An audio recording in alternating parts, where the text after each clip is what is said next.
Orasyon upang hindi matuloy ang masamang plano.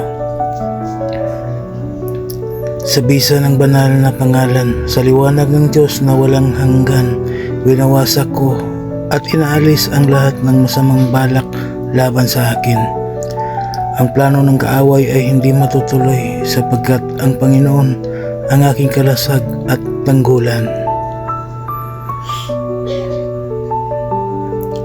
Ang kanilang masamang hangarin ay maglalaho at sa halip ay babalik sa kanila ang kanilang binabalak.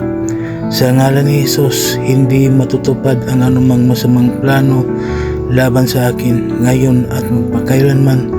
Amen.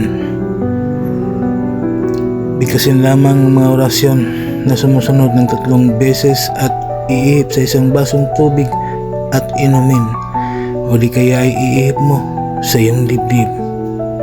Sator aripo tinito perarutas esetromium medumi, esetromium medumi, esetromium medumi. Amen.